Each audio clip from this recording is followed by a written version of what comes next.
రైతుల యూరియా తిప్పలపై మాజీ మంత్రి హరీష్ రావు తీవ్ర ఆవేదన వ్యక్తం చేశారు. కేసీఆర్ హయాంలో గజ్వేల్ కు 26,000 మెట్రిక్ టన్నుల యూరియా స్టాక్ ఉండేదని, రేవంత్ సర్కార్ హయాంలో 3,000 మెట్రిక్ టన్నులు కూడా సరిగా సప్లై కావడం లేదని ఆగ్రహం వ్యక్తం చేశారు. యూరియా కోసం రైతులు రాత్రనక పగలనక తిరగాల్సి రావడం దారుణమన్నారు. 26,000 ఎక్కడ 3,000 ఎక్కడ ఈ ఏం పాలన? ఒకప్పుడు గజ్వేల్ కు కేసీఆర్ గారి ప్రభుత్వం ఉన్నప్పుడు 26,000 మెట్రిక్ టన్నుల యూరియా తెచ్చి స్టాక్ పెట్టినాం. గజ్వేల్ రేక్ పాయింట్ లా 26,000 మెట్రిక్ టన్నులు స్టాక్ పెట్టినాం. ఈ సంవత్సరం ఎంత వచ్చింది తెలుసా? అంత కొట్టే తిప్పి కొట్టే 3,000-4,000 రాలేదు. 26,000 ఎక్కడ 3,000-4,000 ఎక్కడ? మరి ఆడ చదువుతుంది. కేసీఆర్ ఉన్నప్పుడు 26,000 మెట్రిక్ టన్నుల యూరియా గజ్వేల్ కి వచ్చింది. తిప్పలు కాలే. ఆటో వానికి ఫోన్ చేసిన 4 సంచులు వేసుకురా అంటే వేసుకొచ్చిండు.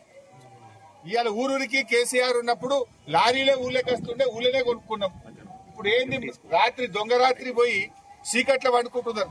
కాలరాత్రులు కల్పిస్తున్నాయి రేవంత్ పాలనలో. రాత్రి జాగారం చేస్తున్నారు యూరియా బస్తాల కోసం.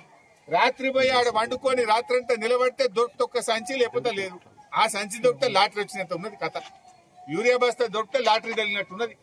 ఎందుకంటే పొద్దున పోయి పొద్దుగడ దాకా లైన్ నిలబడితే దొరికితే ఒక సంచి దొరికినట్టు, లేకపోతే ఉత్తదే టోకెన్ ఇస్తాడు, మళ్ళీ రావాలి మళ్ళీ పోవాలి.